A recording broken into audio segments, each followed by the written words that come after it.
Here we go. Hey, welcome to Live with Lynn. So if you're here, say hi. If you're watching the replay, be sure to type replay so I know you're here. I'm Lynn Huber, and I appreciate you being here today. So today I'm going to talk about the surprising truth about waking up on the wrong side of the bed. Even though both sides of your bed may look the same, you've probably heard the old saying about waking up on the wrong side of the bed, right? Scientists have discovered that there's some truth to the idea. Bet you didn't know that.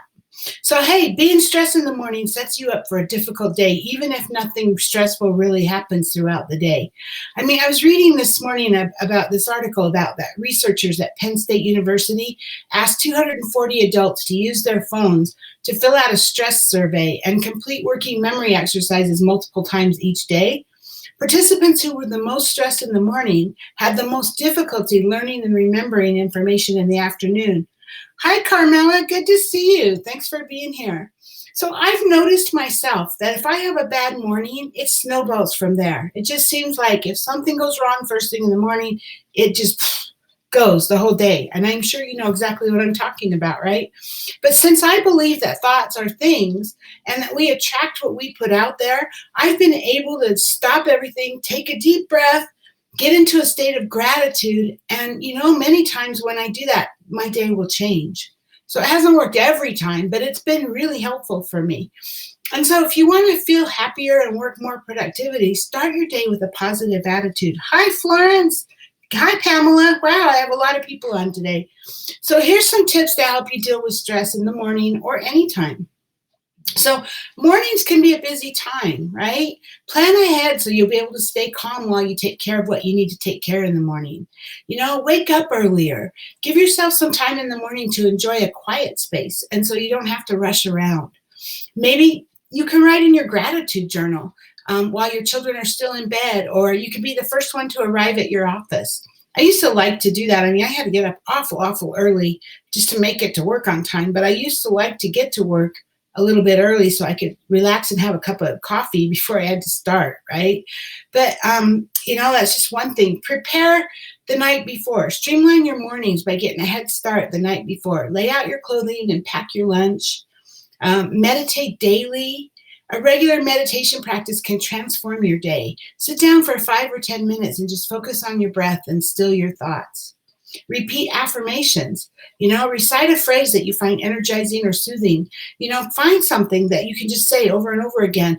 Make it brief, positive, and action-oriented.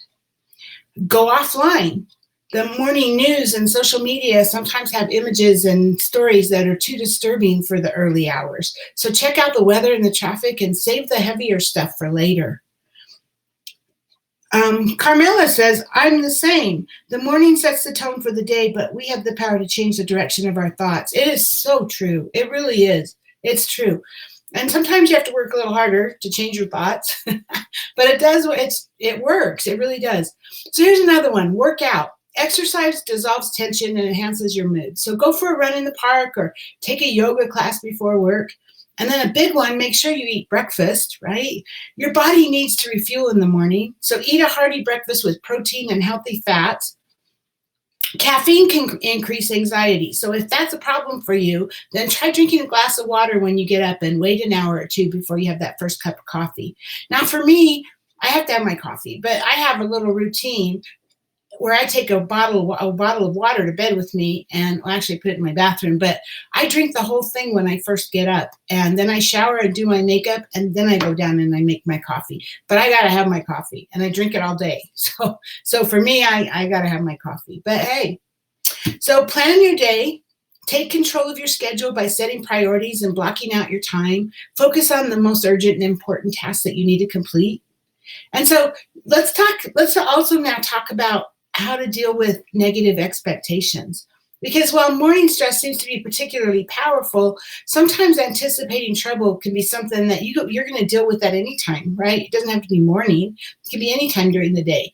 And so here's some ideas that help you anytime. So the first one, stop and focus. So like I said earlier, just stop everything. If you're like having a bad day, or if things are happening that are bad, or you're stressed out, just stop, take a deep breath, and start looking around and seeing, what am I grateful for? What I mean, why am I so blessed to be here? Because there are, even if you're in a bad situation, there's lots of things that you can be happy for and that you are blessed for.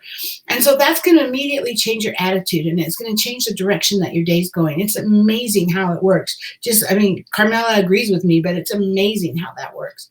So the next one I have, distract yourself. Sometimes anticipating an event is more unpleasant than the actual event, right? We make it bigger in our minds. So for instance, if you have to have a root canal tomorrow, spend the night before watching a funny movie instead of dreading the dentist's office. You can't do anything about it. So stressing about it doesn't help. And that funny movie maybe will take your mind off of it. So plan something fun. If you have to spend the morning doing something you don't like to do, then plan the afternoon doing something that you love, like going to your favorite art museum or baking a fabulous dessert or something, right? You tend to remember the things that happened last. And so if you have to do something you don't like, get it done, get it out of the way, and then find something that you really love to be the next thing you do, right? Reframe your thoughts. The way you think about an event affects your experience. So look for the bright side. That dental appointment might make you more comfortable in the long run. I mean, yeah, if you have to have a root canal, more than likely, first off, that dental appointment is going to make you feel a whole lot better when it's done, right? Because sometimes if you have to have a root canal, you're in a lot of pain. That's why you have to have it, right? But even if you have to have like a tax audit or whatever, it could be an opportunity to put your finances in order. So look at the bright side. Yeah, you have to do something you don't like, but it's going to do you some good over time, right? Talk it over. Any challenge seems smaller when you reach out for support. Let your family and friends know when you need help, because most of the time your family is more than happy. Your friends are more than happy to be there and talk things through with you, right? And then just looking forward to the day ahead can make you happier and more successful. Looking forward to the good that's going to happen, and expect good things to happen. If you're in expectation of expecting good things, you're going to see more good things. If you're expecting that you're going to find negative things, you're going to see more negative things. That's just how our brain works. So get up in the morning and say, I'm going to have an amazing day today, right? Just look forward to the day. And then banish your morning stress by becoming more organized, taking care of your mental and physical health. And that series will help you. And then you'll find that you don't get out of the wrong side of the bed as much as you think. So, hey, now Pamela says, I am grateful for my many talents that can distract me. Yeah, seriously. We all have talents. We all have things. And well, especially right now, we have we have more time to do those things.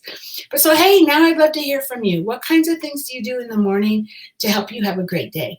Please share your thoughts in the comments below. Get below in the comments. I would love to hear your thoughts. Thank you, everyone. Pamela, Carmela, Florence. I guess that's it. Thank you, everyone, for being here today. And anyone else who's watching or who's going to be watching the replay, I hope you have a great day, and I'll see you tomorrow. Bye-bye.